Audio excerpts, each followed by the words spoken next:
I'm going to call the Kodiak Island Borough Assembly regular meeting on Thursday, May 21st to order. We're going to begin with an invocation from Captain Diane Shadow of the Salvation Army.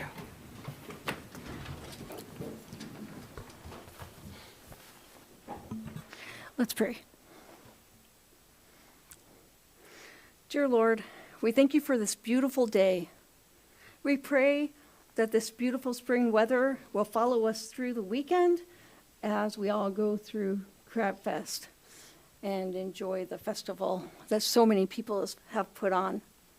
God, we thank you for all the people here who are making decisions and all the people who have come to listen and give feedback. We ask, God, that you guide the assembly as they wrestle through issues that will be affecting the entire community, and that they will come to wise and sound decisions. God bless Kodiak. In Jesus' name we pray. Amen. And now for the pledge. I pledge allegiance to the flag of the United States of America and to the republic for which it stands, one nation, under God, indivisible, with liberty and justice for all.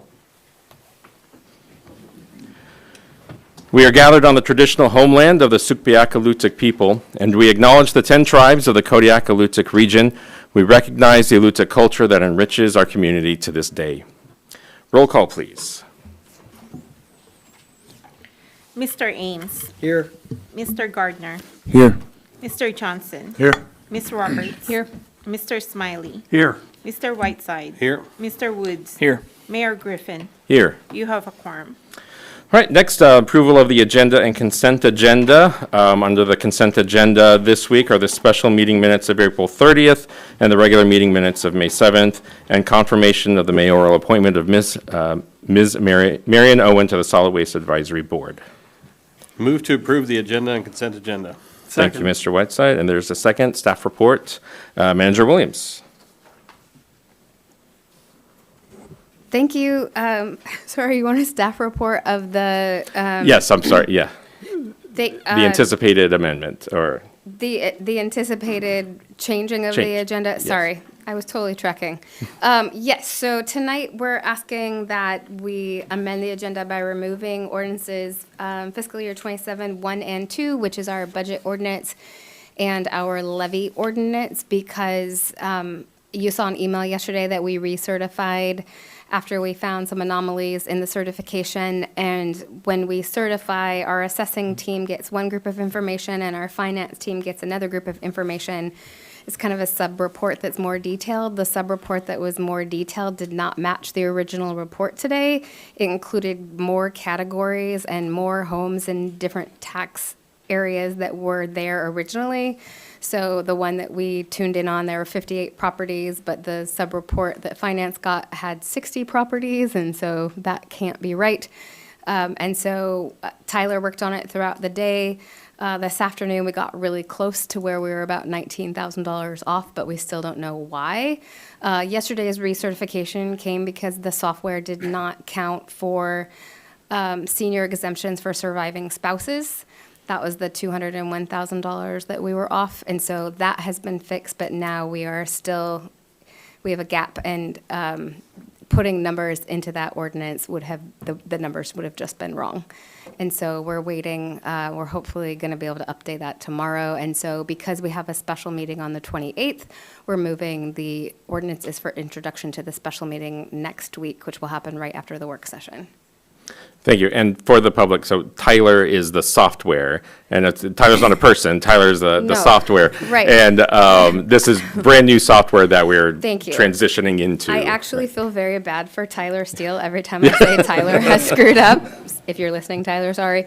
So we are transitioning taxation software from a company called Harris to a company called Tyler. We were supposed to be done months ago. We're having a lot of problems with that, and so this is how it's showing up. Hopefully, once we get that fixed, our next obstacle is levy, which happens on June 15th and 16th, and if that doesn't work, tax bills don't go out. Well, I'm sure the audience is like, yay, that really screws up some things for the rest of the works, and so we are working with them, and their team is responsive, just slow. Mr. Johnson? Thank you, Mr. Mayor. It seems to me if, I appreciate that the software change, we don't have the information needed to pass these ordinances in first reading for the budget. I would like to suggest we also then delay resolution, item 14B, resolution 2701. Without having that accurate picture, it's hard to say exactly what revenue's available and how it's going to be determined. So I'd like to do them all together. I appreciate that we can muddle through it tonight on one item and leave the other two undecided, but it seems to me doing all three at once is a more transparent process.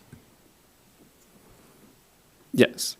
Thank you. We do know what the tax cap is. We know that MAPTR limits us at 17.7 million plus our other revenues. So it will, like, our revenue base is what our revenue base is. It's just what is the mill rate that's going to get us there. And then we need to make decisions like, are we going to use interest from the facilities fund? And then are we putting money in R&R? And it will be, I think the decisions are around if we fully fund MAPTR or not, but as far as the school district local contribution goes, I don't see that being affected. We're only off by $19,000. We can only collect so much money, so it's not going to change that, just my opinion. So I haven't heard a formal motion yet. Mr. Whiteside?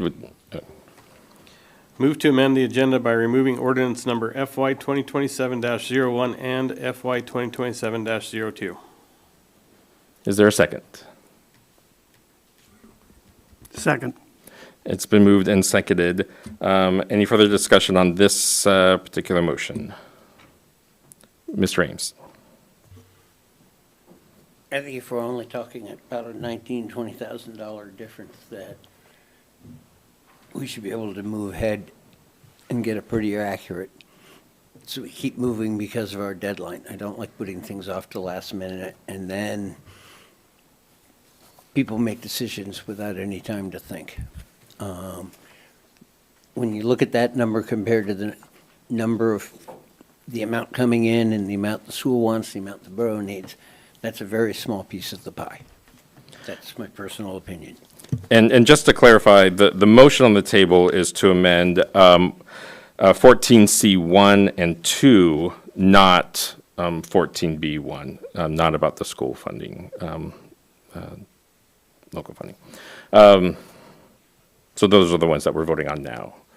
And if somebody wants to make a motion after this vote, then about that, then we can work on that. Did you still have? Mr. Woods? Yeah, I agree with what Mr. Ames is saying in principle here. But like you said, I don't really see an issue with going forward with 14C1 and 2, amending it to exclude it, I should say. That seems like just general good practice, so our numbers match and we're not doing budget amendments later. Okay, is everybody clear on what they're voting on? Mr. Whiteside, yes. Thanks. Yeah, I view this more as a housekeeping amendment. So pushing 14C number 1 and 2, FY 2027-01 and 02 is just to make sure that when we're looking at certifying the roll, those numbers match our final budget that we're going to be voting on. It's not going to sway but likely not going to sway our budget decision making one way or another. Whereas 14B1 is something that we know is we're gonna discuss now, and that amount, if we were to move that to next week, isn't gonna sway our decision today. Okay, roll call vote on the motion to amend. Mr. Ames. No. Mr. Gardner. Yes. Mr. Johnson. Yes. Mr. Roberts. Yes. Mr. Smiley. Yes. Mr. Whiteside. Yes. Mr. Woods. Yes. Would anyone like to change their vote? Motion passes 6 yes, 1 no. Any other amendments on the agenda before we vote on the agenda and consent agenda? Okay, seeing none, voice vote on the motion to approve the agenda and the consent agenda as amended. All in favor say aye. Aye. Any opposed, same sign. All right, motion carries. Now we move into citizens' comments. There are two designated citizens' comments periods today, one at the beginning, one at the end of the meeting. These comment periods are intended for general comments as well as for agenda items that are not part of the public hearing. And there's no public hearing tonight. For those who wish to call in, the local number is 907-486-3231, toll-free 1-855-492-9202. Please mute your radio or streaming device to prevent audio feedback. And for those in the room who wish to speak under citizens' comments, please sign in at the podium, turn on the microphone, make sure that green light is on before speaking, and speak directly into the mic. And please state your name for the record and direct all remarks to the assembly as a whole.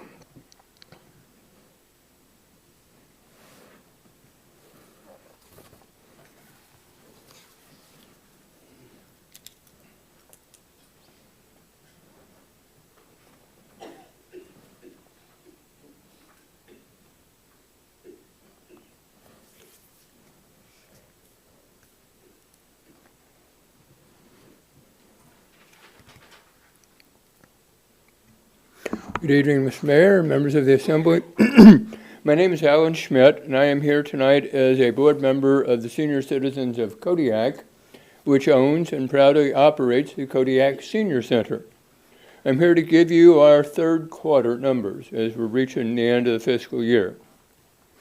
We have served 444 seniors, that's separate seniors, with 5,947 congregate meals, 281 seniors with 8,957 home-delivered and curbside meals, for a total of 14,904 meals made for seniors in the last 9 months. Through the CATS transportation program, we have provided 845 assisted rides and 5,611 unassisted rides to over 250 residents. You don't have to be a senior to ride on the CATS buses. We have provided chore, respite, lifeline, care coordination, equipment loaning, information and referrals, and many other services to the Kodiak senior community, and look forward to continuing these services. We recently sent out our annual survey and received many great comments, 4 of them being, "The Senior Center is a most important part of my life in Kodiak. The Kodiak Senior Center is one to be proud of. Amy, Kate, and the whole staff really go out of their way to make sure the seniors are happy and content. And we are lucky in Kodiak to have our Senior Center. It's really an asset to our community. We thank you for your continued support to our nonprofit organization, so we can continue providing these essential services to the elders in our community. If you have any questions right now, I'd be glad to field them, but otherwise, you can contact staff directly at 486-6181. Thank you again for your continued support, so we can continue providing these essential services. Thank you. Thank you. Any calls? No? Okay.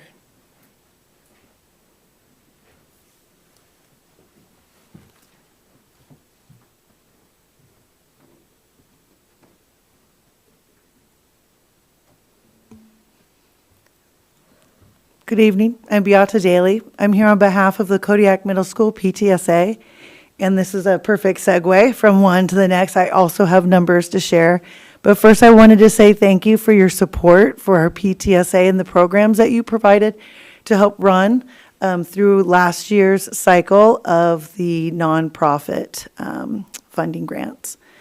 And with that funding, we were able to provide over 2,000 meals to middle school students that our nurse has identified experiencing food insecurity at home.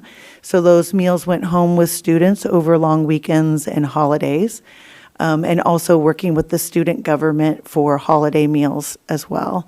In addition to over 2,000 meals sent home with those students, there was about 1,000 snacks served for kids that are coming in hungry. Some have plenty of food at home and they just needed a little piece of good old-fashioned nutritional advice from our nurse and then sent along their way. But it was a really wonderful collaborative project between our parent community and our school nurse. The other piece that was funded as well was our art mural project. And we did that in collaboration with our own art teacher, Mrs. Christine King, as well as local artists Bonnie Dillard and Marina Thomas. And what started out as an after-school club ended up being an enrichment flex period with Mrs. King's art class, so she made it into an art mural class. And so the kids have completed a 32-foot art mural, got to work alongside our local artists that have lots of talent. And the extra little icing on the cake there were our volunteer helpers like Miss Ellie, Miss Michelle Weekly, Jean Dixon, some KIBSD retirees that were working with students. And they were coming in 3 days a week for all of the third quarter to help the students along. And I'll keep all of you posted for when that mural is going to be installed.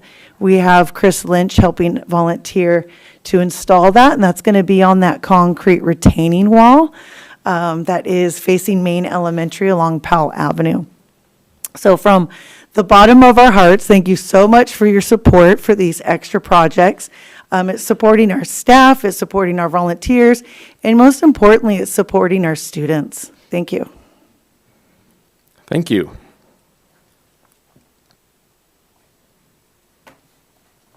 Anyone else?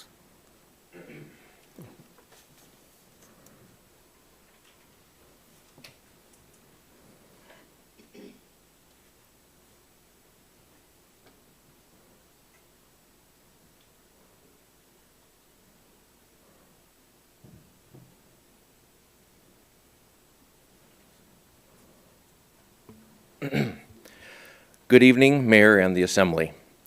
My name is Michael Martin Jr. My family has been in Kodiak since before statehood and our businesses since 1952. I'm speaking tonight out of concern to the funding of our school district. You have likely heard from educators, administrators, and professionals, both active and retired.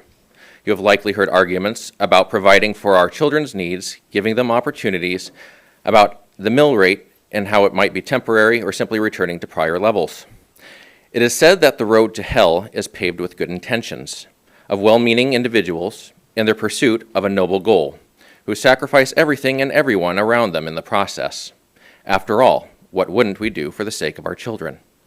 Yet Kodiak has long been an exporter. We export our fish, our nature, our talent, our dollars, and even our children, many of whom go off to college and build successful lives elsewhere. Those who do return face limited and expensive housing, high taxes, restrictive governance, and severely reduced options compared to elsewhere. I'm one such person, and frankly, sometimes I wonder if I need to examine my head. In 2005 and 2006, Kodiak received Blue Ribbon Schools recognition for excellence. We went on to win international competitions, beating colleges with the quality of our system. Today, Kodiak's graduating class is barely at 5.26 proficiency in math, 30.53% in English language arts, 39% in science. We have one of the nicest high schools, iPads and computers in every classroom, and somehow we've gone from one of the best systems to one of the worst in just 20 years. Obviously, it wasn't for our lack of trying to invest in our kids. Fully funding the system will require an increase in the mill rate as well as other tax considerations as the system continues to hemorrhage. Many parents are already in dual income households and will need to work harder and longer hours.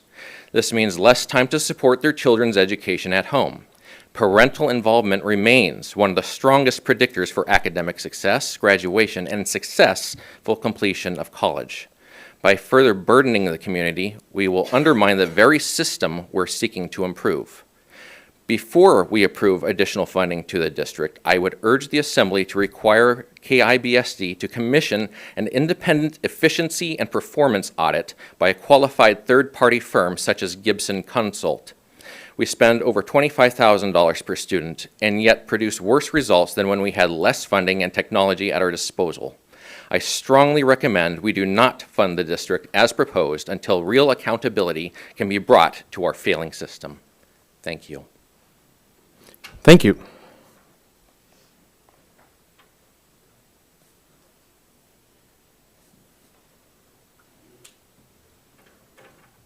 My name is Brenda Schwantes, and thank you for serving. Hold on. Tonight, I call in almost every week, and I listen to the city meetings. They're hemorrhaging really bad. Our whole community, the state is, and I don't know if you know, but oil prices plummeted within the last 3 hours, down to at least $50 a barrel. That's because there's some sort of situational right now, maybe, with Iran. But we already know that the oil prices are going to plunge drastically once this Iran situation is over, and that our state is going to be suffering for 2, 3, 4, 5 years. Now it's time to be fiscally responsible. I sent in a public records request to the district on March 4th. Still haven't heard back from them. I feel like we have a transparency issue. My records request asked for the amount of dollars spent on IT, computers or laptop, iPads for kids. The Surgeon General has come out with some new recommendations on the use of screen time. Screen time is not just iPads, it's TV, it's phones, it's everything, right, movies. And since the district doesn't allow cell phones now for students, I just cannot see how iPads or any other screens for kids in school is productive. The Surgeon General says it's leading to ADD, ADHD, because they can't concentrate on learning. So with the recommendation, I'm sorry, I forgot your name, Mr. Martin. I agree. I think our dollars with the district, the borough and the city, are being used very inefficiently. For example, in 2013, the food service budget for the district, and it's been this way since 2013, and I didn't see any other audits on the district website. But the borough has been subsidizing the food program for years and years. How long is the school district going to do that, and how long is the assembly going to allow that to happen? We are subsidizing $1.7 million, the budget, and we're losing $500,000. Every year, all these internal transfers are occurring. Make a budget, stick to it. That's called fiscal responsibility. When you have a grant, you don't want to exceed it. It happens every single year since 2013. Deficits in the food service program. That's just one example. One line item that I looked at today briefly from 2013 to 2025. Efficiency of dollars is not being scrutinized by the assembly. Really needs to happen. The other thing is the small grants the district receives. They don't utilize the 10% administrative cap. When you have a $4,000 grant, a $1,000, $5,000, $2,500 grant, the administrative burden on administering those funds will far exceed the amount of the grant. It's kind of a little bit of a waste. In my experience, organizations that function efficiently say no to small grants because the administrative burden outweighs the benefits of the small dollars of those programs. I'd encourage the assembly to take a look at the budget for the district and start scrutinizing those line items. I would also encourage... I'm sorry, can you wrap up your comments, please? We've Yes. exceeded the... Yes, I will, Thank you. Mr. Mayor. I just really feel like there needs to be more efficiency. A study would be amazing to analyze the efficiency of those dollars that the district's using. We love our kids, we want to fund them, but we don't want to waste money, and we are. So thank you for your time. Thank you. Anyone else?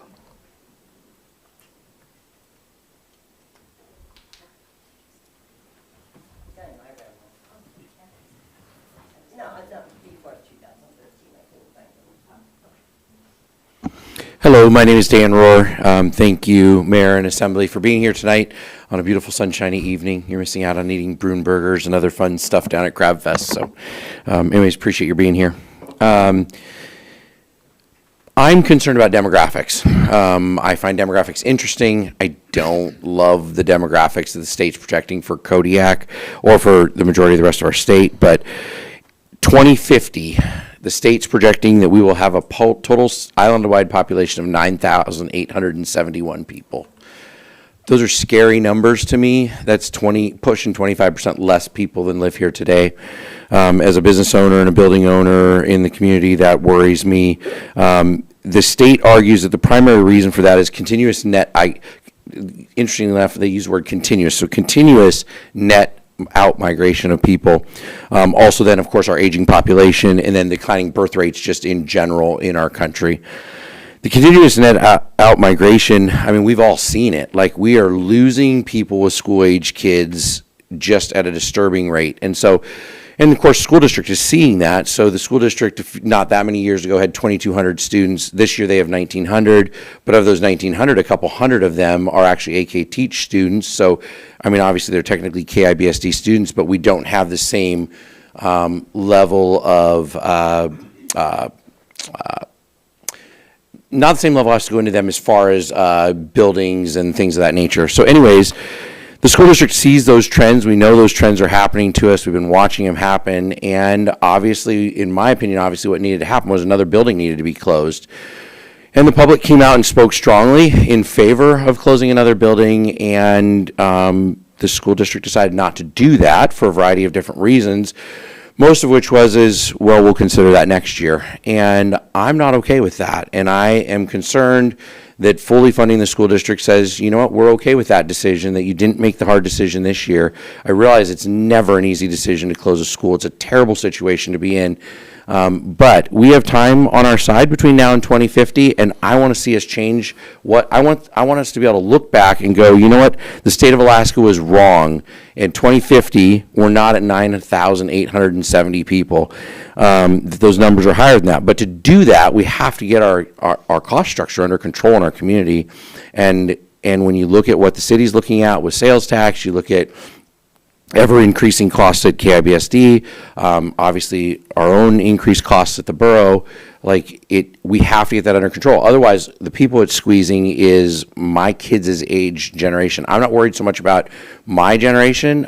We bought houses when the market was cheap, interest rates were low. We got this huge leg up just based on the time of when we were born in life, which is really cool, but for my kids is really unfortunate. So anyways, in closing, I'm just concerned about the squeeze on the young families, and we're watching them migrate out of our community. We have to correct that, and I'm convinced that we can't fully fund the school district's ask at $15 million and work towards curtailing that net migration. So thank you.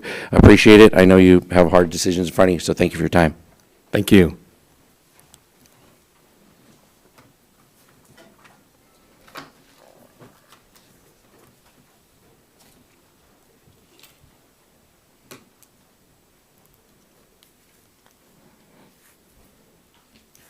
Good evening, Borough Assembly. I called in last week's session, and I'm here because I have been actively trying to reach out to Kodiak Island Borough School District. I have sent multiple emails.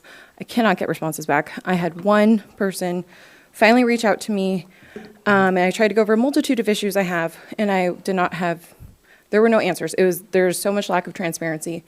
And we decided to do what's best for our family and put our daughter into a private school. And we applied, and they did a really quick, simple evaluation and assessment. And I am actually floored because I went to that assessment, and I was told, no, your daughter cannot come to second grade here because she's at a kindergarten learning level with proof on black and white paper. I have been voicing my issues with iPads, and iPads being a problem, and one of those problems, which I have here tonight, is a writing worksheet that she is actually at a kindergarten reading level. I said on the phone that I went to her first grade class a few months ago to try to figure out some of these issues, and I was able to prove in 15 minutes with Damon Hargraves that she was on an iPad at 6 years old for 3 hours. 3 hours I could prove. They're not learning to write on iPads. You cannot learn to write on an iPad. So today I went to the school and I asked to see her scores, and I asked where we stand, and we're good. We're in good standing. We're great. She can go into second grade, all is well. I have those here that say that. We are hitting our benchmarks. So I have an actual certified teacher telling me she's in kindergarten, proving me that level. We got denied by that school because she cannot go into that second grade classroom. But then this public school system is telling me everything is fine. These tests are taken on an iPad, not a reading test. They're not testing reading. And I have all this. It's very frustrating. It's very disheartening to hear. So my family and I are at a point where we don't feel like we have the option to even participate in the public school system, because our options right now are put her back and watch her fall more and more behind and use iPads more and more, which I have a problem with, or we obviously can't go to this private school, so we are going to homeschool, and we are going to spend our summer trying to make up for first grade, cramming into 2 months. I have all of this in writing. I cannot tell you how frustrated I am enough. I've called the school system because iPads, there's no funding spent on iPads. I've tried to call the school system. I get no phone calls back. There is a lack of transparency. I sat with a board member who told me that, no, we're not going to buy new iPads, but we are going to vote after we get the funding whether we're going to spend $500,000, which we need to spend, on the iPad update for the teachers. I have a problem with that. I don't think our funding should be going towards iPads. It's a lot of money. I think I know I'm not the only parent. I spent a lot of time last night calling a few families I know, and that 5% is looking a whole lot higher than 5% people were pulling their kids from this district. And until we start holding some sort of accountability, some sort of oversight to see where this money is going, because it's not going to the kids. I don't want to see my business tax dollars going there. I don't want to see our property tax dollars going there. We can't afford it anymore. Thank you. Thank you. Anyone else?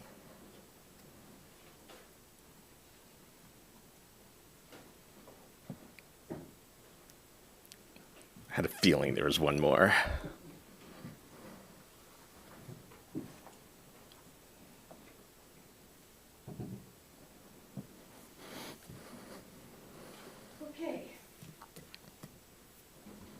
Yes. Good evening. My name is Carrie Irons, and I'm speaking tonight as a member of the KIBSD School Board. Thank you for the opportunity to share some final comments about this year's budget request. When you vote on the borough's operating budget for next year, you are, of course, voting on the school district's annual request for support from the borough, the local contribution. Please understand that the path the Board of Education took to determine our ask of the borough was challenging indeed. The cost of educating students everywhere increases every year, and the investment in K-12 education from our state has not come close to keeping pace with inflation. In fact, the $700 increase in the base student allocation, or BSA, approved last year at about this time, was less than half of what was needed to sustain staffing and programming. While we are grateful, a significant budget deficit remains. In December, our initial discussions about the FY27 budget included serious consideration of another school closure, which would have helped us move into not only next year, but FY28 as well, in a much stronger fiscal position. We ultimately decided to take more time to better understand the impacts of any school closure and accompanying reconfiguration. So to balance our projected budget deficit for next year, we made deep cuts to programming and staffing. And we established the framework for a community budget advisory committee intended to explore the impacts of the expected deficits we'll need to address for FY28 and beyond. Determining our target deficit for FY27 was challenging, especially because there are so many variables we cannot know at this time in both district revenues and expenditures. Assuming the Assembly would consider funding the district to the maximum allowable contribution from the borough, we still resulted in a target deficit of $2.7 million for essentially the third year in a row. It was a grueling process to examine all the positions that support our students and teachers and determine that there were positions we had to live without. Every position, including administrative positions, impacts students and staff. We've already cut positions that are important to our students, families, and staff to meet our target deficit amount. Administrators, teachers, aides, counselor, mental health clinician, school psychologist, instructional coach, nurse, gifted and talented program, secretarial staff. These cuts are not good for kids, our district. If the Assembly is unable to fund the district to the maximum amount this year, there are additional positions we will have to eliminate. Our contingency list for more cuts was not easy to create, including more aide positions, mental health, auditorium director, nurse, maintenance, student activities, and more. I think we all understand that the borough has real fiscal pressures, and you are doing your best to make decisions for the community, just as the school board is. I hope you will consider funding the district to the maximum as requested, and I thank you for your service to our community and to our school district. Thanks. Thank you.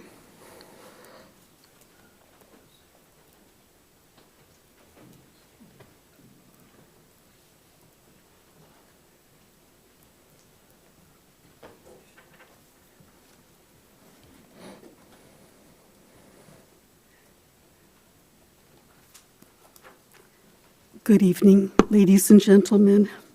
Some really nice news is on NPR today, they've announced that the crosswalk at Safeway now has a button that you can push and it'll light up, so it makes it safe for the people in the neighborhood. So thank you very much for that. I appreciate that. You're probably aware that the Consumer Price Index, also known as the CPI, does not include food and energy like gas and oil and electricity. So when they say that the inflation or the Consumer Price Index has only gone up 6 points or whatever it is, it's just that they're not including the basic things like food and energy. And then around May 13th on NPR, Mayorsk announced that they would have to raise their prices in transporting things because, well, I see it, they can't go belly up. You know, they can't go broke, they can't go bankrupt. We need them. So they're going to have to make that change. And then with the worldwide oil, they charge today, like if diesel is $7.07 or the airplane fuel is $12 a gallon, that's what they might have millions of gallons in storage, but they have to charge what it's going to cost to replace that. So some people say, oh, they have 6 million gallons, and that's not what it cost. But with the worldwide oil situation, they have to charge what it's going to cost to replace that. So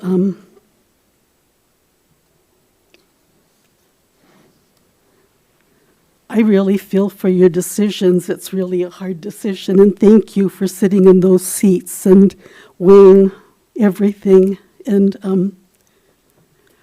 but something that meant a lot to me today on the news was that the school district is going to give meals, breakfast, and lunch for kids that show up. And that means a lot to me because I think food should be a priority. We need it. Those kids gain weight. Look at how they're 20 pounds and then they're 40 pounds, and pretty soon they're 240 pounds and wearing a size 13 boot.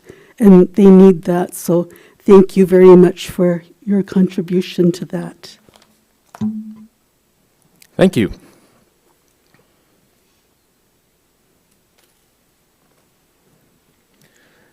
Anyone else? Any calls? Okay. Seeing no other comments, thank you, everybody, for coming out tonight. You don't have to leave, but I understand if you'd rather go to Crab Fest right now. But thank you, everybody. Let's see, we don't have any awards and presentations tonight, so we'll move on to committee reports. We'll just go down the line here. Mr. Gardner. Had solid waste advisory yesterday. It was the first time, I think, since I've been in there that we actually had a quorum, so that was nice. Marion Owen and her expertise is absolutely lovely, and it's good to see some actual traction and thought process in that board. I'm currently exploring grants for recycling and composting programs and the possibilities those may have. There was lots of big ideas. I tried to direct the board and give them the idea of let's start with some small wins and some big action items and get some stuff done. So I think that board is going to start to show some real progress, and it was most constructive meeting they've had to date since my election in October. Cool. Mr. Johnson. Nothing to report. All right, Mr. Smiley. Nothing to report. Mr. Ames. Nothing to report. Mr. Whiteside. Nothing to report, thank you. Ms. Roberts. The Kodiak College Advisory Council met a couple weeks ago. The current chair reached his term limit, so I was named the interim chair until an official decision can be made regarding who will formally fill that position. There just weren't enough people attending that day to make that formal decision, and then HFAB is meeting next week. Okay. Mr. Woods. The Budget Advisory Committee met, the School District Budget Advisory Committee met over the last 2 days. It was a great time. It was an overview of their budgetary process, how they got where they got. I got to tour some KIBSD facilities. I did not realize that since I left high school in 2014, the CTE program had swollen to the giant it later became. Very cool, seeing a lot of the cool programming they've got there. That's about it. Cool. Thank you. All right, no public hearings, so we'll go straight to the Borough Manager's report. Thank you, Mr. Mayor. I got the lucky coincidence to run into Beata when she was at Walmart purchasing for that middle school pantry. The amount of food that she had with her, it actually made me go up to her and be like, what are you doing? Like, there was so much. So when she told me it was the middle school pantry project, it's really cool to see the money go and how it's spent and hear the numbers. So thanks to her for coming in. And then because Ms. Carleen commented on the crosswalk by Safeway during the Citizens Academy, one of her concerns was the lack of a crosswalk by the Near Island Bridge since our community suffers such a huge tragedy there. I got the opportunity to meet with DOT about a resurfacing project that goes out to Fort Abercrombie, which is not the same as this project, but that there in those plans, there is a crosswalk already scheduled for across from the Near Island Bridge. It will be part of the ADA project that goes from the Y up to Benny Benson, but they're going to, almost everything with DOT gets just kept putting a little bit further back in the years. And so that project will be phased in. They'll do half 1 year. They'll start at the Y and go up half, and then they're going to start at Betty Benson and come back in half. But they don't know which is which yet, so I can't tell what year that's going to be done. But the state has recognized that we do need help there, and so that is in the works. So yay. I did not have an answer for you at the Citizens Academy, but I do now. Yay. Crab Festival kicked off today, so good luck to the chamber and all the people down there. We have an executive session scheduled for the special meeting next week to discuss the notice of federal interest for KCHA and the hospital complex. We reached out to our legal team to get some input on that language, and we got a copy of the grant from HRSA to send to the legal team so they could review it, and we've heard back, so we'll be ready for that next week. We're currently recruiting a project manager, which we had an interview today. LTP supervisor, I offered the job last Friday. They took a tour on Monday, but they're waiting on a better job offer, so we won't know until next Thursday. But it's great to have some people come in. And then there was an environmental specialist interview yesterday and another one tomorrow. So all of our current recruitments have possibilities, which is the first time I've been able to say that in a very long time. Our law firm had a conflict with reviewing our lease for North Star.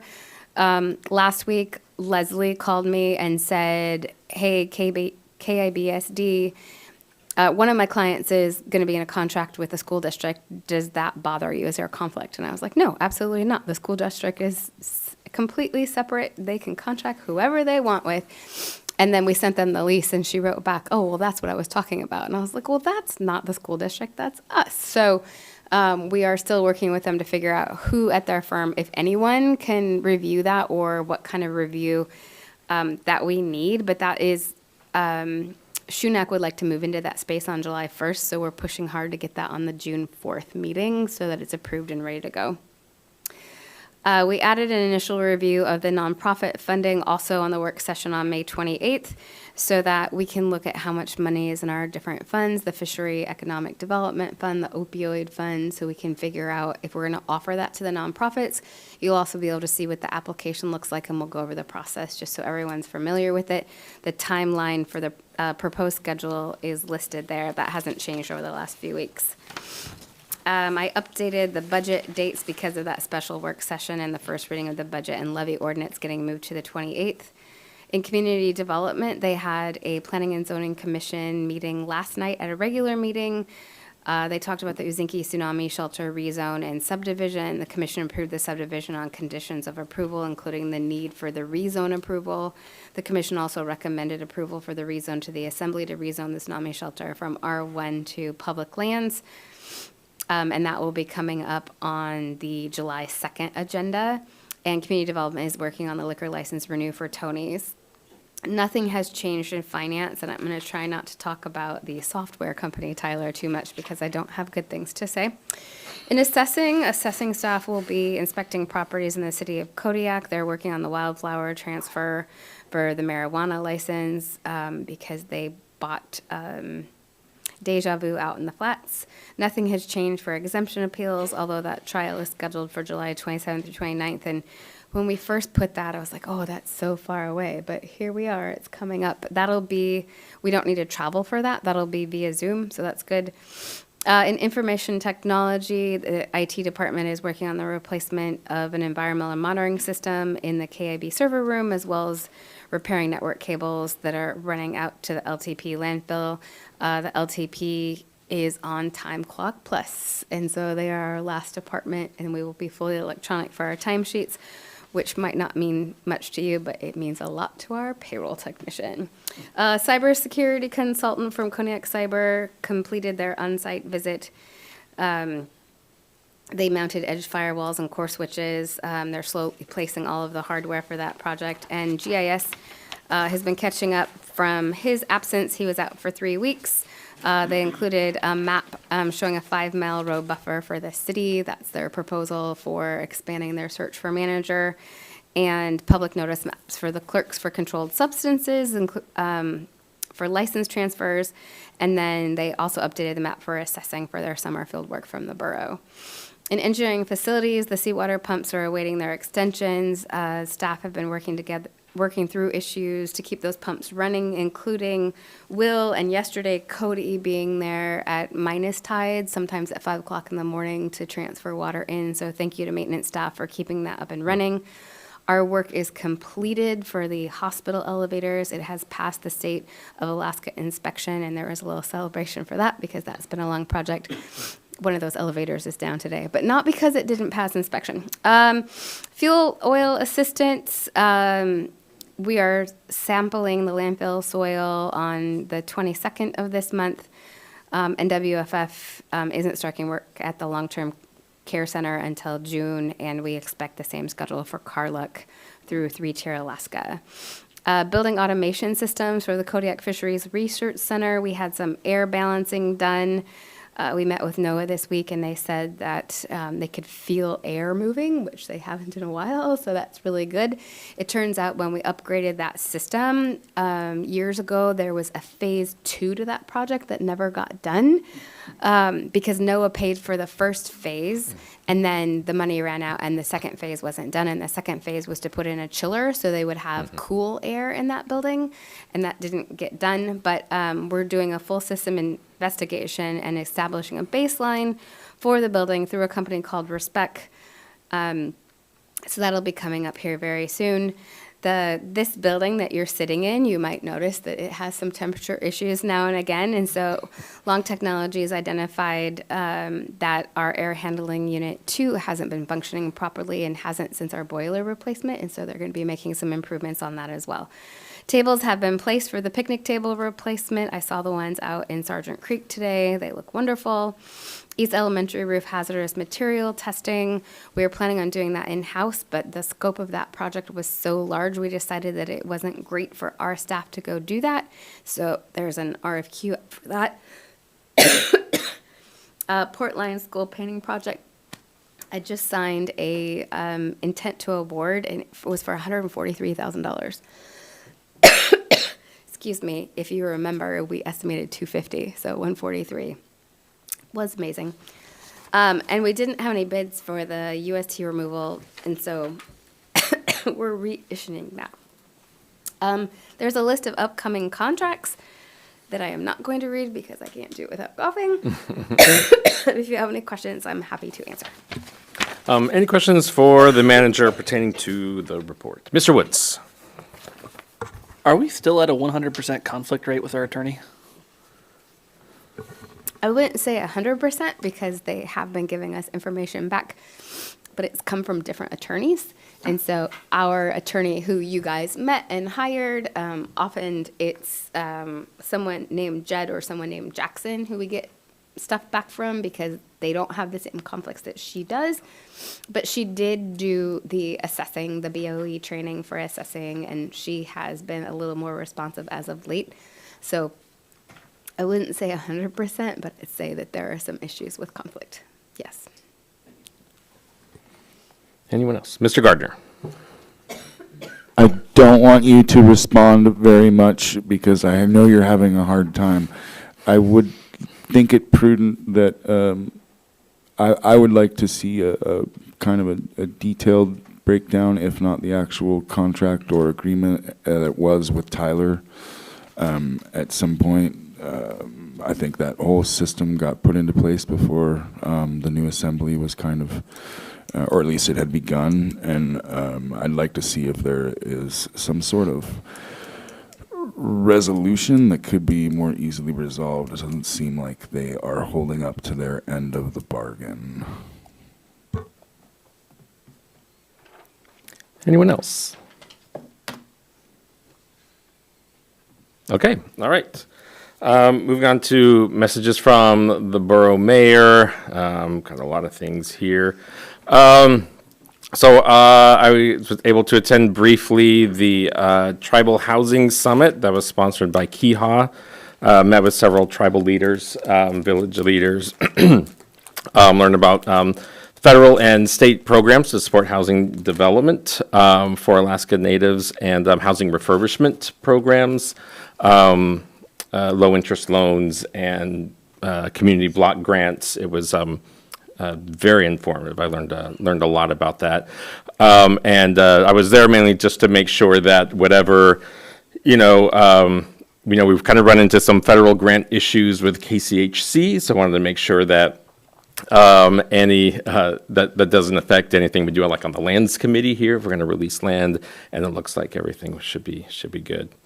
I spent most of my mayoral time this week working with the city and Amy and our federal lobbyist on a new polished proposal package to Homeport icebreaker cutter that the Coast Guard announced. We think it looks good, and so I went ahead and sent that out so you can see what I was working on and what our federal lobbyist is going to be using as he meets with stakeholders in Washington, D.C. And I think we might maybe be trying to arrange a time to meet with the Coast Guard people and our federal lobbyist via Zoom at some point in the next week or two to talk about the pitch. Met with Alaska Airlines folks since they're in town. They're going to be revealing the new terminal design tomorrow and talking about that. I got a sneak peek. It looks pretty swanky. It looks great. I think it's a $70 million project. They're taking, apparently, the building that we're in now, they're taking it down to the studs and building up from there. It's like an 18-month project timeline. But I saw the floor plan. I think everybody's going to be very happy. Very happy. I mean, and then I'm sure, like you and many others, been meeting with numerous state and federal candidates this week and have appointments over the weekend to talk to them about Kodiak's needs and just to make sure that whoever's representing us just knows about us from multiple perspectives. Was down at Crab Fest today, super windy. There are a couple of tents that decided to take a little trip down the parking lot, but I think it looks good. Good now. It's crowded down there, a lot more new booths. So I will be down there, the KMXT booth, the Special Olympics booth, so anybody please stop by and say hi. I attended the Special Olympics powerlifting games last weekend. My daughter had 3 PRs and is going to state. And there's a huge contingent of Kodiak athletes going to the state tournament. I think this is their biggest cohort that I've seen. It's pretty amazing. And then I volunteered my time and lighting expertise to the Next Step Dance Kodiak performance. It was amazing, and of course a lot of discussions about the auditorium based on what we heard last week. It's a building with it's interesting. It's a very complex situation. It's more than just one position. So I hope to work with the school district and the manager and other stakeholders on a path forward there.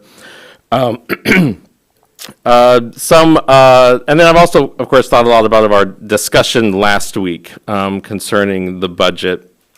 And I guess I'll go ahead and talk about them now, even though we're not getting to it right away. So a couple of things that I want us to think about. On the dais here, a lot of people, a lot of different ideas. And so maybe some of this might help, might not help. The first thing has to do with using anecdotes.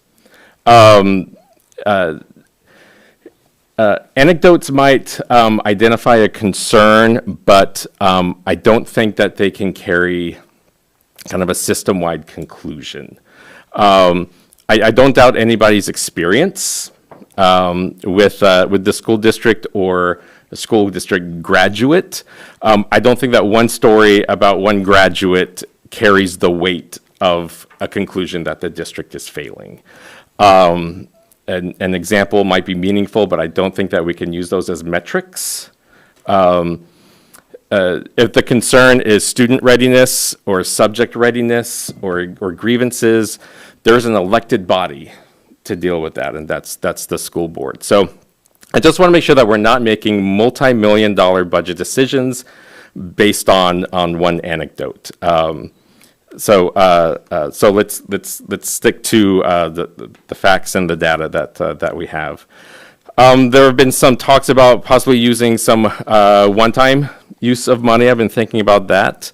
I think that is wholly defensible, but only if it has guardrails, right? It can't be a permanent solution, right? We don't have a strategic plan. We're just left with a code that tells us what is legally allowable, and not. Like, for instance, there were some concerns about setting precedents with some of these funds. And I agree, precedent matters. But I think there's a difference between using a tool casually and using it once with limits in response to a very specific budget pressure. We see this in the nonprofit world all the time. All of a sudden, their federal funding is gone, right? You have to dip into that fund balance until you can figure some things out. So, bad precedents are set when we do them casually, and so I would support using some of these one-time kind of use monies that it has like specific guardrails, right? If it's capped, there's a reserve floor. Just a clear conversation about those. They're not good for a permanent solution, right? If the state funding environment does not materially change, we need to have a more intentional structural conversation here and with the school district. I don't think we have time right now to make some of those structural decisions. The school district has the Community Budget Advisory Committee. We have 2 representatives on, and so I think that'll help shape those decisions going forward. So thanks for serving on that. But I was reminded this week that the school district was already facing a lot of these budget decisions nearly a decade ago. COVID money helped bridge those gaps for a few years, and as have federal grants for numerous years. COVID money is gone. We voted in an executive branch in DC that eliminated those federal education grants that provided for a lot of the services our kids rely on. One of them is food services, right? Add in a state governor who we voted in twice that is not keeping up with the responsibility by vetoing funding, vetoing revenue packages, right? We want excellent returns in our investment in our schools, but why we keep electing leaders that intentionally sabotage those investments and those returns, I don't know. So here we are, we're trying to patch our leaking roof because the golden gods above us keep raining down rocks and telling us to wait, because eventually the gold is going to trickle down to us someday. Spoiler alert, it won't. It never has. And that's how they build ballrooms instead of schools. Okay, I'm off topic. Amendments, before we get into amendments, there'll be some amendments tonight, I imagine. I'd like to discuss, talk about just a reasoning standard for us tonight. Because reasonable people, we can land in different places on this item. But I think every amendment should kind of answer these 3 questions. First, what problem does it solve? So I know a lot of our amendments sometimes come from the principles we hold, but I think I'd like to approach this also as a problem-solving activity, because we have a problem in front of us. So what problem does it solve? What trade-offs, right, does it affect, or does it accept? And then be open today about what would have to be true for you to reconsider it, or reconsider the vote, the item at all. And so I think that might help us to avoid debating slogans, debating anecdotes, and instead kind of focus on the problem that's in front of us, the actual problem that's in front of us.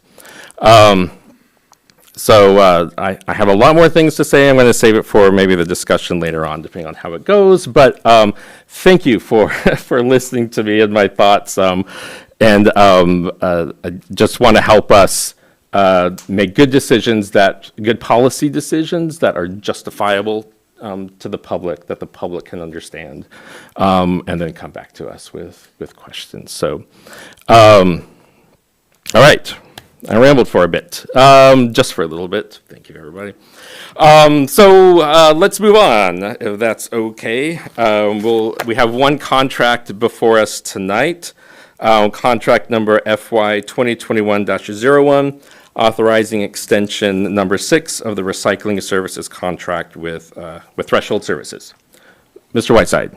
Move to authorize the borough manager to execute contract number FY 2021-01, extension number 6 with Threshold Services for recycling services contract. Second.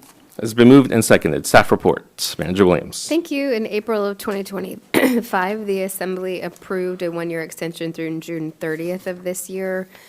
In that, there was also a second 1-year extension that would take us through June 30th of 2027 to be approved at the time of the extension is enacted. We are at that time.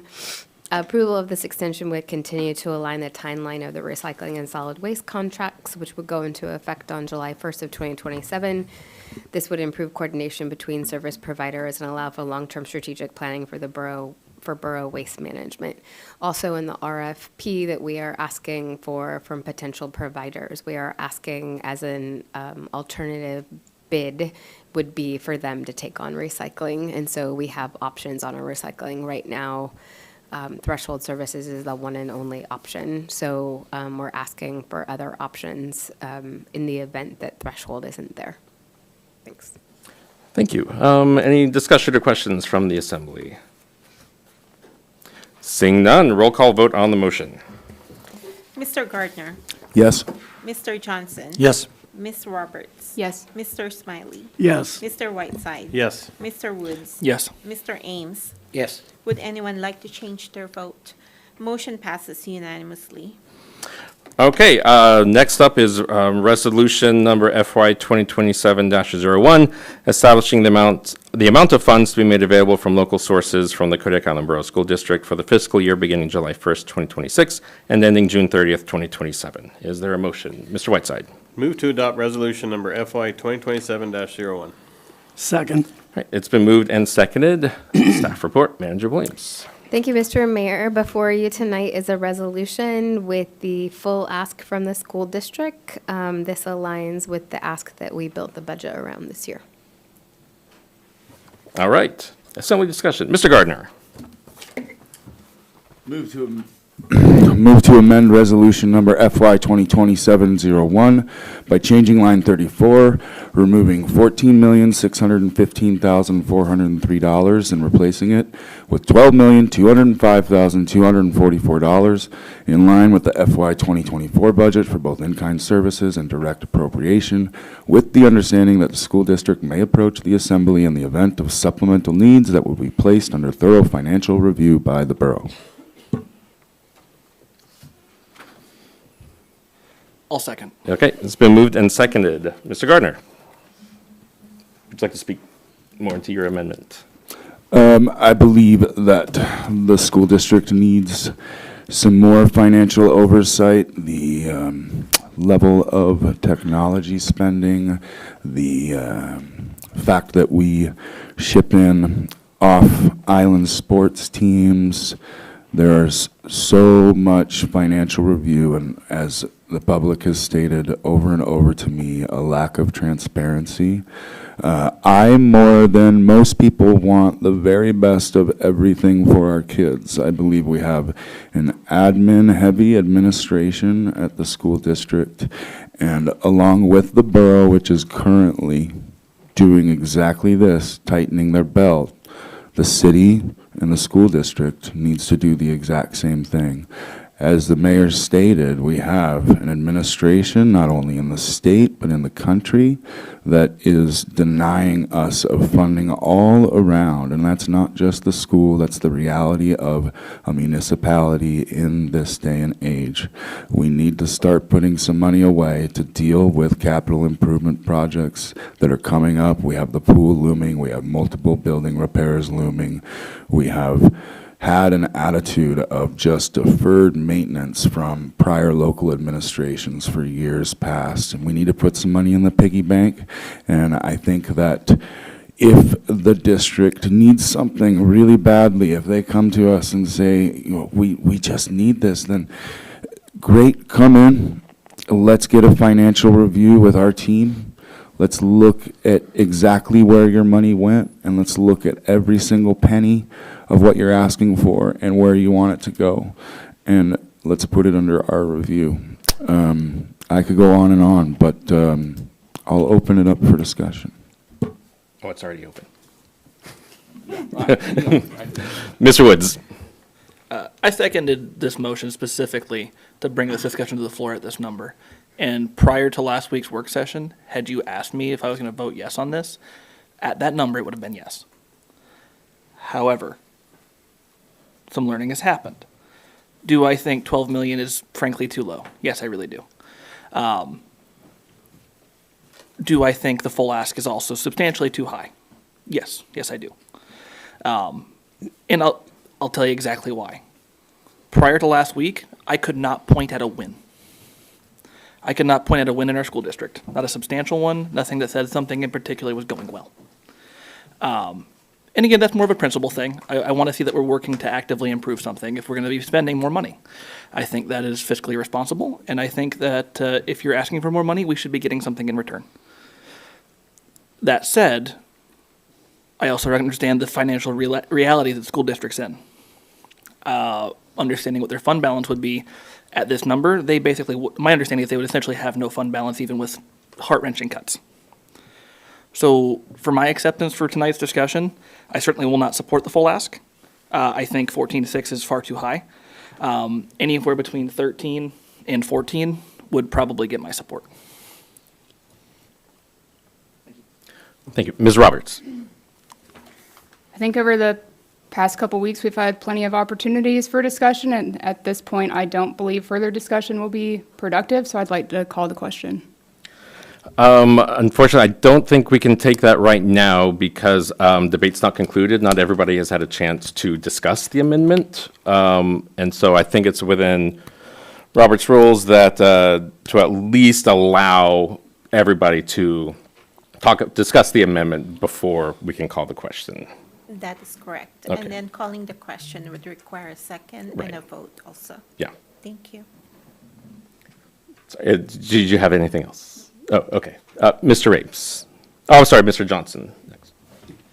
Thank you. Yeah, I do agree with Ms. Roberts that we're not going to necessarily change anybody's minds tonight.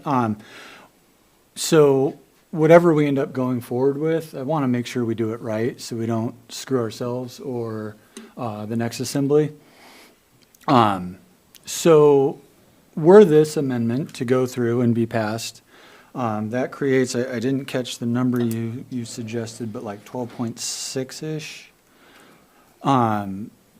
That, my understanding, then creates a $2 million surplus in our budget. Without having something identified to move that money to, then you set your next assembly up to not be able to set the mill rate for the following year without being, having a $2 million less starting point.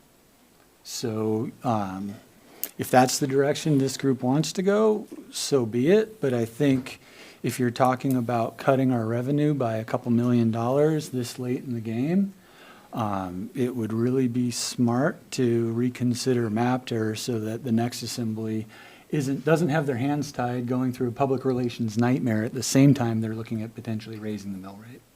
If we're going to do it and we're going to lower it, might as well get rid of MAPTR while we're doing it, so at least people are getting rid of MAPTR on a tax cut. I have Mr. Ames and then Mr. Smiley.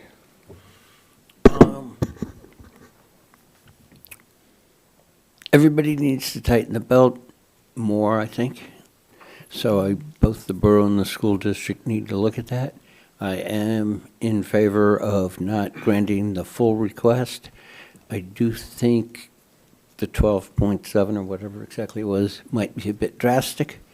I also want to express my disappointment that they kicked the can down the road, in my opinion, of closing another school, because everything looks like they're going to have to next year.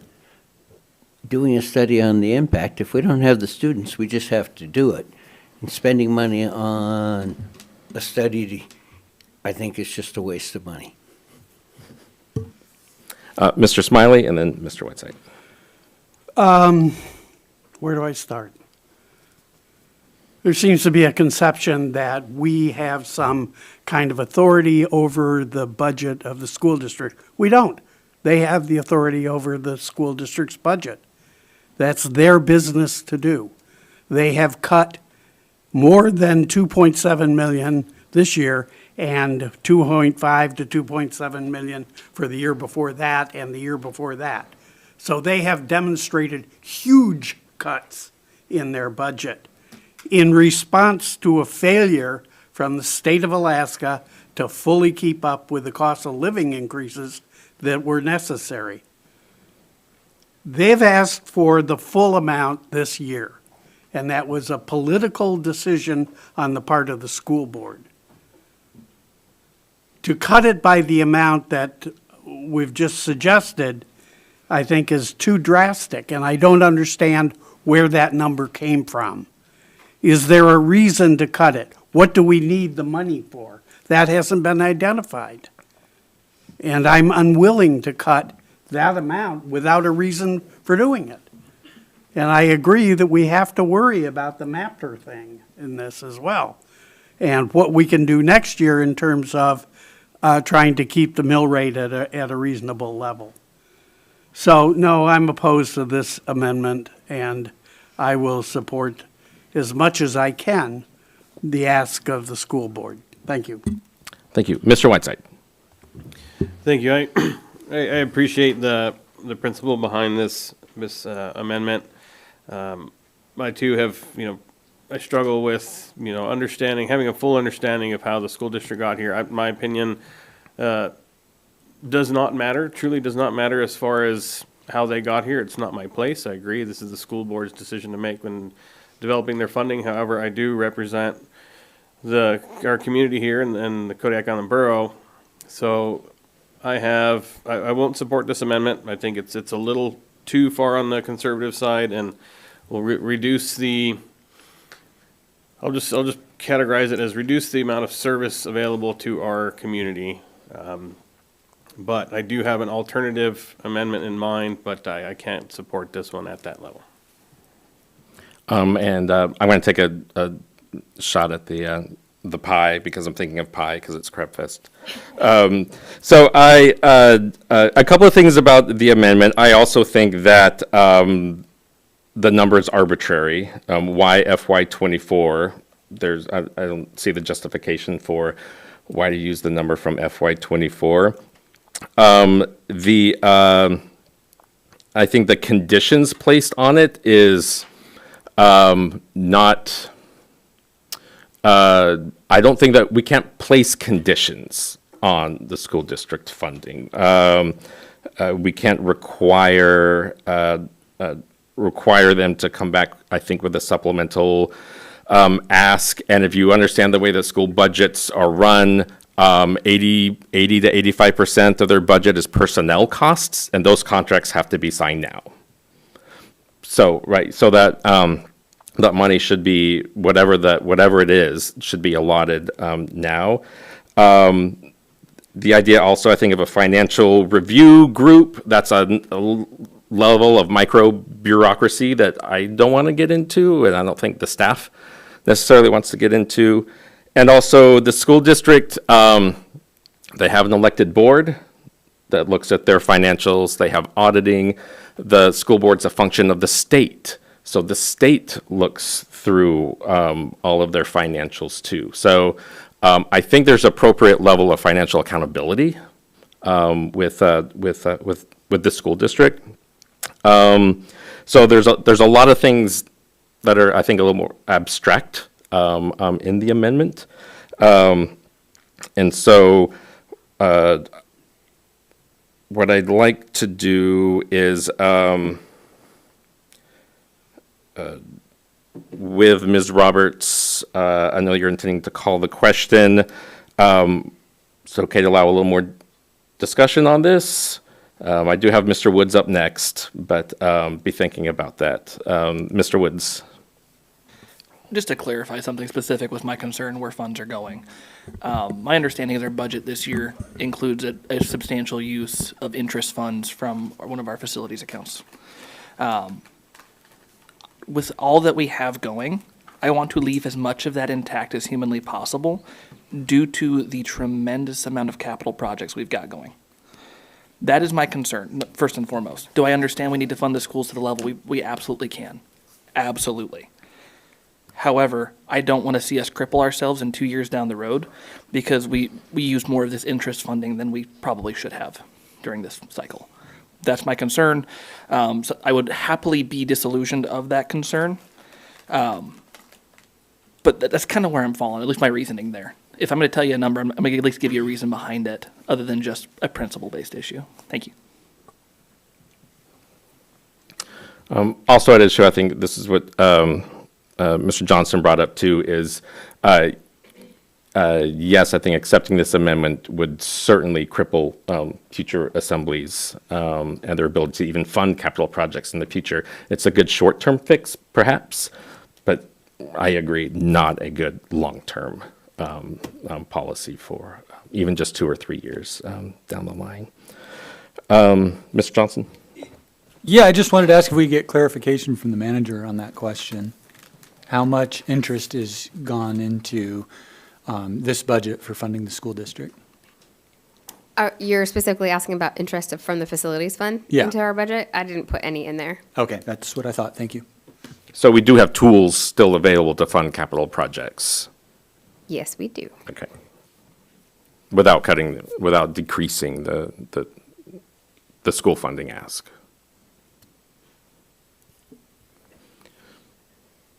There's a lot of variables to that Okay. answer, so I'm just gonna. Mr. Gardner? It's hard to say what's going to happen at the state level right now. 155 million was just passed by Senate conference, has to go to Senate appropriations. Governor has a chance to veto. Could be more money coming down for the school district. I lean on and appreciate the wisdom and experience of the men and women around me, and I do not take this duty lightly at all, else I wouldn't donate so much time. Some of these people up here know more about MAPTR than I do, and some more about the way everything works. I'll be the first person to admit that. The community's got a concern.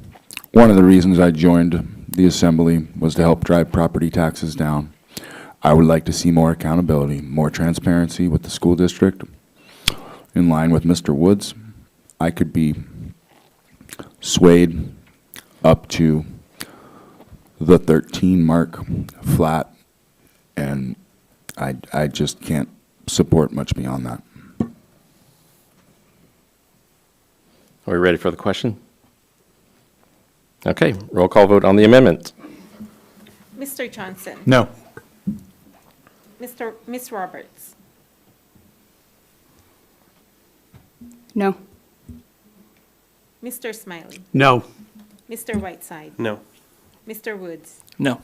Mr. Ames? No. Mr. Gardner? No. Would anyone like to change their vote? Motion failed unanimously. All right. Thank you, Mr. Gardner, for getting us started off. I really appreciate that. Mr. Whiteside? Move to amend resolution number FY 27-01 for the amount to be made available to the Kodiak Island Borough School District from local sources for the fiscal year ending June 30th, 2027 is set at $13,779,556 for both in-kind services and direct appropriation. Second. It's been moved and seconded. Thank you, Mr. Woods. Mr. Whiteside? Thank you. This funding level represents an increase of $800,000 from FY '26. This amount balances the need for additional school funding, which I agree, the state contributions have not kept up with just standard inflationary pressures. Staffing is one that I think every municipality, every state agency, every private employer is realizing those additional costs with their line 100 there. This also allows the borough to, this amount also allows the borough to deliver services, preserve revenue for large capital projects, fund our nonprofits, and set a reasonable mill rate for FY 2027. I too have been following the state legislative session that just closed. I won't touch on it again, but there is potential for a one-time relief. But I will say, as far as the concerns, the veto concerns this time, I did a little research on the votes and who voted yes, who voted no. So if this were to get a line item veto for the governor, those who voted no on this, on the budget as passed, typically are strong advocates for education, and they voted no because, as I understand it, they wanted more long-term built-in, a permanent increase to the BSA. So if this were to get vetoed as a line item, I think there's a very good chance that you will find support to override that veto for the school funding one-time increase. In addition to that, scroll too far. House Bill 28, School Energy and Heating Relief. This was also passed. This is a multi-year plan where the state steps in to cover up to 100% of school heating, fuel, and utility bills by 2028. This is incredible. This is the kind of support we want to see coming from the state level. Immediate funding. Initial funding includes $29 million for high fuel costs distributed across the state, obviously. I generated an estimate for the school district share. I'm not going to share that because there's no evidence to support it, but it's going to be substantial. This passed the Senate 17-3 and concurred in the House 34-6 with a total vote of 59 yes, 9 no votes. So if this were to get vetoed, I think we have strong support behind overriding that veto to keep this legislation in place. So all these things said, my goal is still, those recent legislative actions aside, I feel just achieving a fiscal balance where acknowledging the need that the school district is facing right now. Again, not my place for them to determine who they cut, what they cut, and when, or close what and when. However, I do acknowledge, and we've heard abundant testimony from the community, that they're feeling the squeeze from so many different areas, and that if we're, I trust that the public, when they come up and speak to us, when they say they're being squeezed, I take that seriously. I don't marginalize their concerns. I don't marginalize their opinion on why we're experiencing out-migration. I take all of that very seriously. So again, I represent this community as a whole. And so factoring all of the testimony we've had, all the time I've spent listening to the school board meetings and attending school board meetings, that's why I landed on this level. I'll just reiterate, this represents an $800,000 increase from FY 2026 and preserves some funding for all of the other areas, services, nonprofits, and capital projects, and relieves the pressure valve for a mill rate, a reasonable mill rate going into FY 27. Thanks for allowing me that time. Thank you. Mr. Johnson. Oh, I'm sorry. I think Mr. Smiley first, and then Mr. Johnson. I don't think I'm going to get the full ask, so I'll support this one. Thanks. Mr. Johnson. Thanks. I'll be brief. I know where this is going. We've talked a lot about the anecdotes, and I do agree with the mayor on there, but I'll share a different anecdote. I had a conversation with my kids, and I told them, the sad reality is the education you're getting this year is probably the best you'll get while you're in school. It's only going to get worse. For me, the kind of final straw, or whatever you want to call it, was going down to Juneau last winter and being told that until the state's congressional budget reserve is fully depleted, there's no appetite to really do anything to fix things. So yeah, when we talk about out-migration, that's sadly one of the families considering it because the state is in a mess and we're not giving our kids the futures they deserve in Alaska. So it's sad, but that's where we're at. Thank you. Thank you. Anyone else? Okay. I was just about to call it. Okay, Mr. Witz. Sorry. I'll be supporting this amendment. I think this strikes a reasonable balance between funding the schools to the most that we can responsibly and not in setting a reasonable mill rate, allowing ourselves some funding, allowing ourselves some capital project wiggle room. This makes sense to me. I can't do better than what Mr. Whiteside said. I think it strikes a reasonable balance between where we are and just kind of the realities of our situation at this moment. Does anybody like this? I don't think there's a single person up here happy about this. Frankly, it's one of the harder decisions I've ever made in my life. That said, you don't always get to do what makes you feel good. So, thank you.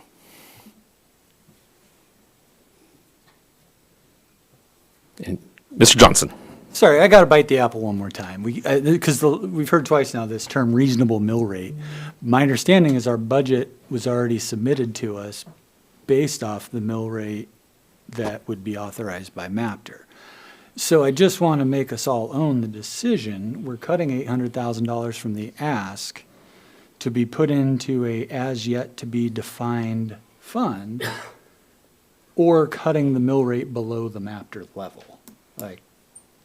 So we're on the same page. That's what's being proposed. Thank you.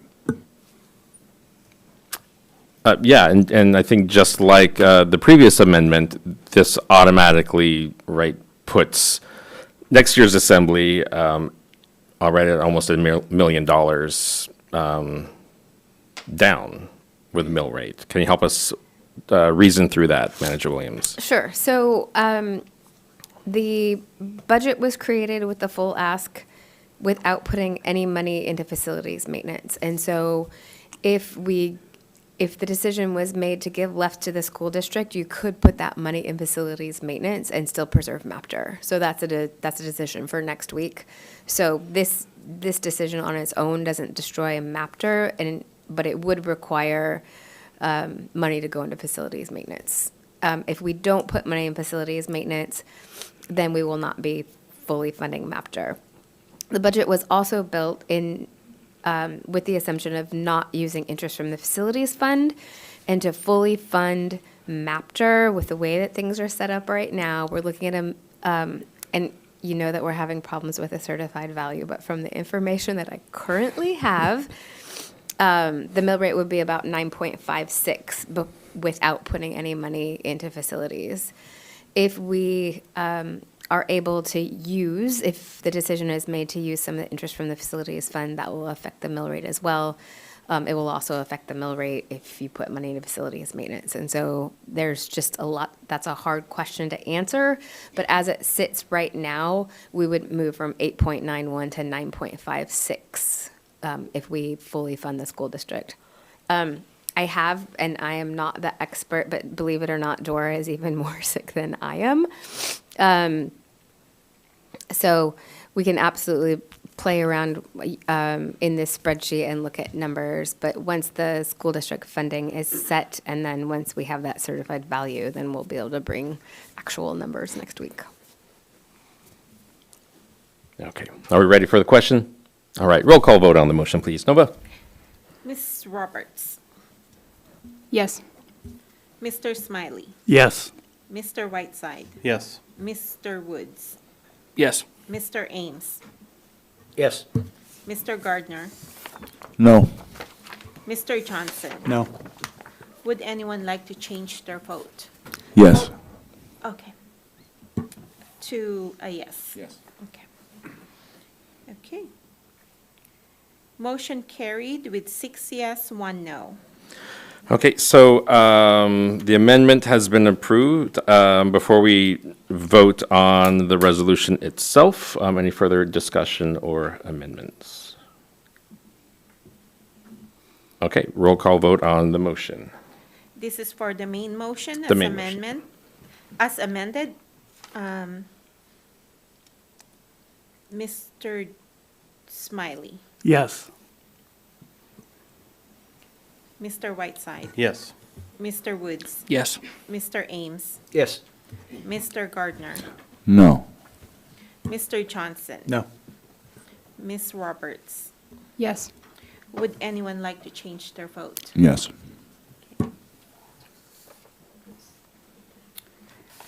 Motion carried. 6 yes, 1 no. Okay, thank you, everyone. Moving on, let's see, we have, moving on to other items.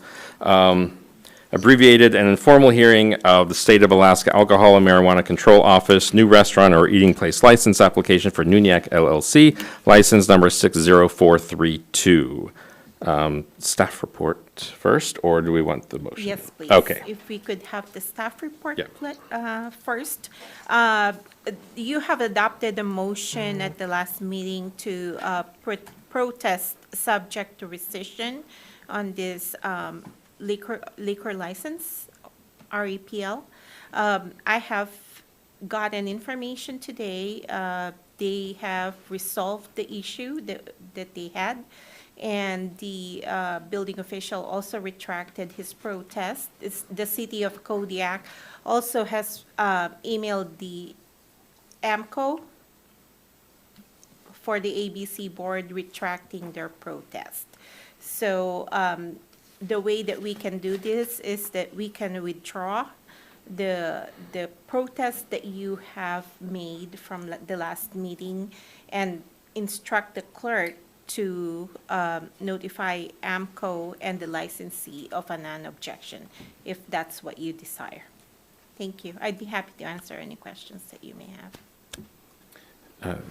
Thank you. We'll take questions first, if anybody needs clarification on that before a motion is made. Mr. Woods. Correct me if I'm wrong, but I think I saw him actually working out to correct that. It's all done. Oh, sweet. All done. Done and approved. Just what, sweet.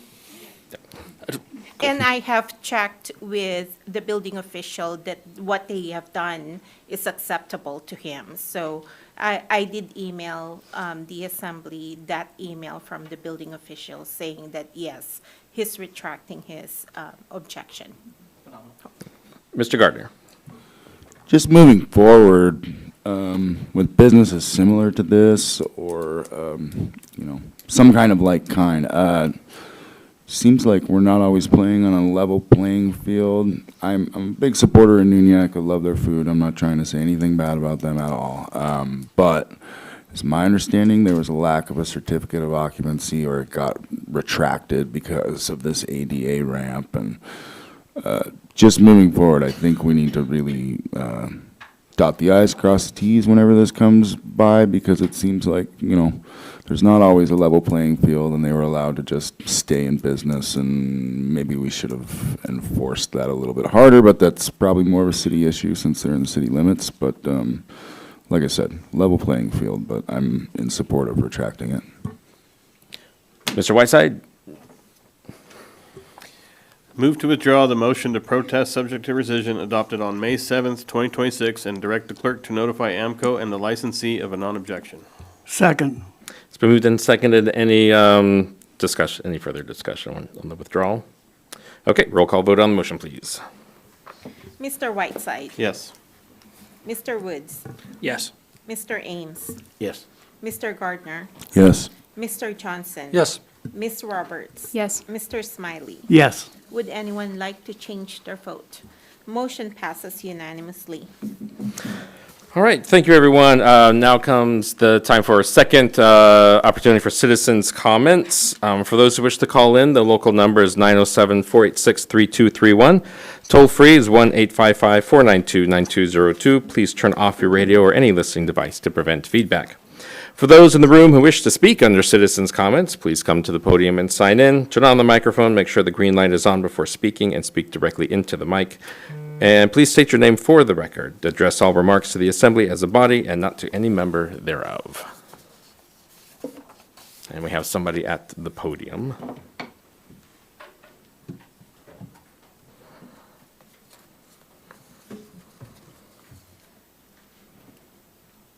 You may begin. Thank you, Mr. Mayor and Assembly. I'm going to go back to my, Oh, can you please state your name for the record? everybody, Judy Karstens. I'm going to go back to my general premise of growing up with Captain Kangaroo, and I think the whole town has known that was our favorite show when we were little, when we had 3 channels, and it was a long time ago. But it's the one thing that he taught us and my generation, and it still carries through, is a please goes a long way, but a thank you goes farther. And each and every one of you put in a lot of time, energy, probably a few internal tears to come to this number with us. And it's not going to stop us trying to provide the best education that we can, but we realize, or I realize as an ex-board member and where the board member now is we have to be more transparent. We have to let everyone know when we cut administration. And when we cut administration, we have to let them know what their job was. And this year, there was several administrative positions cut. The actual position, maybe not the actual employee, they were found a place elsewhere. But these people that we're going to cut now are the lower level. And these grocery charges, everything that's talked about, the mill rate, is really going to affect them. So all I can do now is keep bugging the state. And they closed yesterday, and they're probably tired of hearing from me. But I will continue to advocate for our students regardless. And graduation is Sunday. These scholarship awards come out tomorrow, and you're going to be very, very impressed at what our students have done. And we're always talking about the lower end. we have several students that are achievers. So thank you for your time. Thank you for your input. But my last thing is going to be, you talked about kicking our can down the road and not closing the school for this year. But the reason there's so many facilities that need maintenance is because a past borough assembly kicked it down the road for many years and said, oh, well, we aren't going to repair that this year. That roof we can put buckets under. How long did we have that at Peterson? Buckets with it. So it's part of every board. You kick it down the road. So we're starting over, and next year we'll come for the full ask again. Thank you, all of you. Thank you. Any calls? No. Okay. Oh, yeah, we do have a phone call. Would you like me to take? Sure, yeah, if that's okay, Kim. You are now answering a call from the queue. Good evening, Assembly meeting. Please state your name for the record. Good evening, Brenda Schwanna. Thank you for your meeting tonight. I think you guys did a good job compromising, so I appreciate that. However, I wanted to add a couple things that I didn't say earlier. I get to work with some of the high school students and graduating high school students. Recently, I had a graduate come in, and I'm not saying if it's this year or last year, but a very recent graduate who could not count back by 5 or 25 or add, and told me that because it was a question on a training questionnaire. Can you add, subtract by 5, multiply, and they could not. I can't emphasize the difference between my son, who is 9 years older than my recent graduate, and when the iPads were introduced, and how that affects learning by doing by hand. They learn how to navigate a screen, a device, but they're not learning to. They can't do cursive. They can't print, can't spell, spell check, blah blah blah.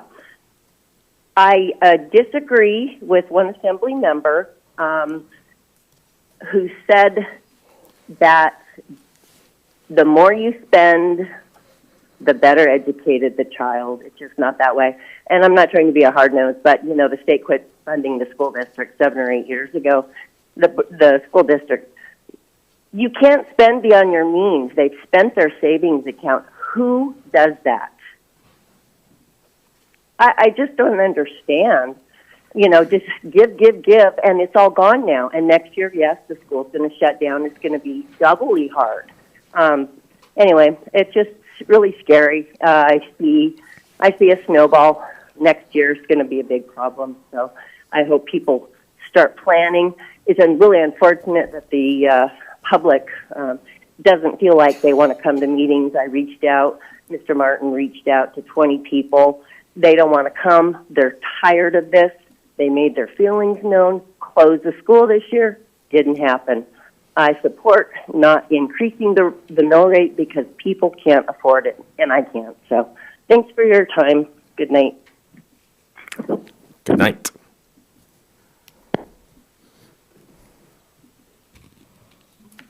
Good evening, Assembly members. My name is Kim Saunders. I'm the current Assistant Superintendent for the school district. And I wanted to speak for Dr. Cindy Micka, the superintendent, this evening. She wasn't able to be here because she's homesick, but I wanted to give just a moment of thanks for the collaboration and hard work that you've put into a difficult decision. We certainly recognize that no one has an easy task before them, and we certainly do the best we can to be good stewards of every vote of confidence that we have in this community to do our job and do it well.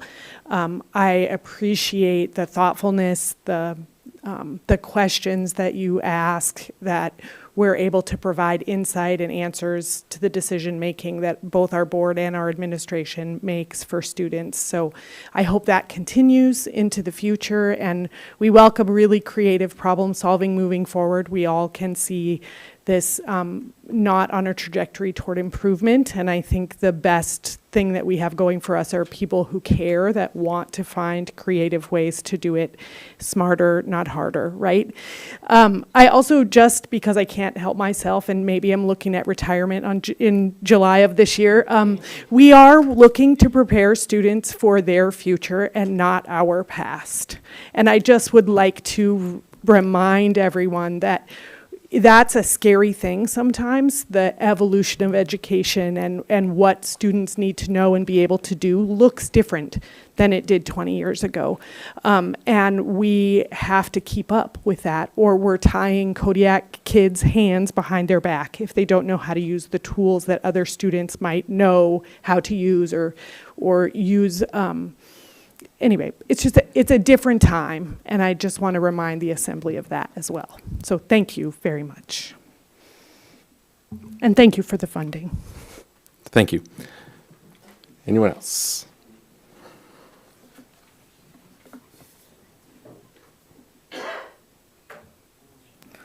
Again, hi.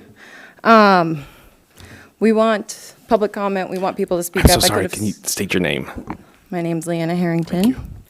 We want people to show up. We want people to give public comment. I could have stood here all night and said, I don't think we should fund this as a business owner or property owner. Instead, I gave specifics. But those are labeled as anecdotal opinions. But then we have assembly members who can give their anecdotal opinions and contribute. So, again, I guess this is a really good reason why people don't show up to these things, because here you are. And then anecdotal opinions, I'm going to take also the same way Mike took it. I guess take those up with the state and those numbers, because that's black and white, and it's a lot of documents, and I've combed through them, and I'm not sure why I continue to show up and speak. So thank you. Thank you.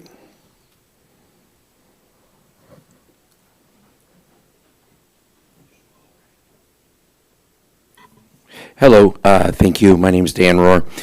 I don't want to have to come to next week's meeting, so I wanted to pre-make a comment. The question about what do we do with the money that was saved/cut, I don't know how you want to think of that, but I am, and have been for more than a decade now, a very firm believer in we have to fund our facilities repair and maintenance stuff, and we have funded that, or we did fund that for a number of years, and so I would be a big fan of staying at what MAPTR allows us to, and making sure that we put those, I don't like the word extra monies, but those the delta that's there towards facilities maintenance. And so I know that I tend to come talk in opposition to taxes and things of that nature, but I am actually, I do understand the realities of if we don't fully fund MAPTR and what that does to us long-term wise. And I do think our maintenance fund, the reality is our facilities are aging, and it is not getting any cheaper to maintain and fix things. So again, would ask you to do that. Secondly, just one, I would encourage you guys to, we need to look into what Robert's Rules of Order says. A call of the question is not a debatable question. It's not debatable by the mayor, the clerk, or anybody. It is a call for the question by Robert's Rules. My understanding has always been, and I double-checked it, if somebody calls for the question and somebody seconds it, it doesn't matter if it cut off debate. That's actually what it's used for. But it has to be passed by 2/3 majority. So that's the safety measure, is so if an assembly member tries to cut off debate and nobody's had any bites at the apple and somebody else chooses to second it, 2/3 have to agree to that. So anyways, I appreciate that didn't change the outcome of tonight at all. It didn't make the meeting long or anything of that nature. But I do think as you look at contentious issues on budgets and things of that nature, I think making sure we understand exactly when the question can be called and what that actually means, I think is important. So anyways, thank you. I appreciate your time. And I think that was it. So thank you. Thank you, Dan. Anyone else? Okay. All right, we'll move on to assembly member comments, and we'll start here to my left with Mr. Gardner. Even though we always, don't always go where we want to go and everybody's got to make concessions, I do appreciate everyone at the table here. I think that we need to cut more across the board, not just school district, inside our own house. I feel like we're already doing that. So, I don't know. That's all I got to say. Thank you. Mr. Johnson. Thank you. No comment. Mr. Smiley. 9 years ago, Pat Branson pinned me to the wall and told me I had to run for Borough Assembly. And I realized that the largest expenditure that the Assembly makes is the amount of money we give to the school district. And I didn't know what that money was and how it was spent. So I sat in on budget development with the school district to try to understand that. It is incredibly complicated. It is not basic in any way, shape, or form. There are guesses involved at every level. We should be doing it 2 years in advance or something than what we do now, but you can't trust anybody with the right amount of money from the state or these other things as well. At any rate, there's an idea out there that the money is poorly spent in the school district. This is not correct. I mean, the people that audit us, the borough, give us a gold star. They give a gold star to the school district too. And the school district has a lot more money going through it than we do. So please be respectful about the work that the school district does in terms of its budget. It is not a trivial occupation at all. And I hope that if you don't understand it, go to those meetings and learn. Thank you. Thank you. Mr. Ames.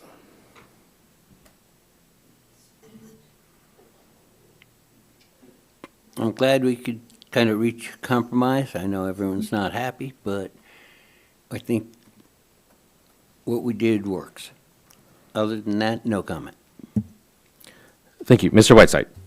Yeah, just wanted to thank everyone who was involved in helping us reach this decision. A lot of time spent with the Board of Education, school district staff. We really appreciate all the information, the discussions, the back and forth you shared with us, borough staff, and helping us move numbers back and forth to see what would make sense, and considering what our options were, and especially members of the community, whether you were for the full ask or completely the other way around or somewhere in the middle. I want to thank every single person that came and shared their thoughts with us. I think collectively, along with my fellow assembly members and the mayor and the manager, I think our collective wisdom is always helpful. It may not land on the decision that us as an individual would prefer, but I think the amount of input that went into this decision this year compared to my previous 2 years on the assembly far outweighed the amount of information and discussion and just collaborative effort towards reaching a decision was substantial this year. So thank you to everyone involved. Thank you. Ms. Roberts. Thank you. I just want to say thanks to everyone that came out to give testimony during this really tough school budget season. I'm glad that we were able to compromise and come to an agreement tonight. I agree with Mr. Woods. This is one of the toughest decisions I think we've had to work through. I also want to thank the school board for all the hard work that they put into this. I know it's not easy, and I thank you for the continued work that you do. I think we have a lot of, it was put really well earlier tonight, a lot of creative problem solving in front of us. So I just want to thank everyone that was involved in this process. Thank you. Mr. Woods. I mean, the amount of information we received this year is truly fantastic. I want to give props to Ms. Irons and all the rest of the school board staff and affiliates that showed up tonight. It is an uncomfortable thing every time you walk into a room of people who you know don't agree with you, and you expect a contentious issue, and you stand up to give your opinion. I have a tremendous amount of respect for that, and a tremendous amount of respect for each of you personally. That is a tough thing to do, and that really words don't go far enough. Thank you for what you guys do. I know it's not the ask anybody really wanted to deal with, and this is not where anybody wanted to end up. But I'm glad we were able to work through it, and thank you guys for all your input. Thank you, everyone. Next, before we adjourn, we're going to be moving into executive session to discuss the borough manager's performance evaluation. Is there a motion? Mr. Whiteside? Mr. Mayor, may we entertain a break before moving on to the next agenda? Well, I was going to take a break while we're transitioning. Okay, sounds Yeah, great. If that's okay. Works for me. 60 seconds. Move to convene into executive session under the authority of Kodiak Island Borough Code 2.30.030 F1C to discuss the borough manager's performance evaluation, a subject that qualifies for executive session as a matter that may tend to prejudice the character or reputation of any person. It's been moved. Is there a second? Second. It's been moved and seconded. Anything else to add, Mr. Whiteside, to that? No, Mr. Mayor. Any discussion? Okay, roll call vote on the motion to move into executive session. Mr. Woods? Yes. Mr. Ames? Yes. Mr. Gardner? Yes. Mr. Johnson? Yes. Ms. Roberts? Yes. Mr. Smiley? Yes. Mr. Whiteside? Yes. Would anyone like to change their vote? Motion passes unanimously. Okay, and one more motion, please, before we take a break. Mr. Whiteside. Move to invite the mayor and assembly members into executive session. The manager will be invited at a later time. It's been moved. Second. It's been moved and seconded. Voice vote on the motion. All in favor say aye. Aye. Any opposed say nay. Okay, motion passes. We're going to take a little break, 5-minute break, as we transition to executive session.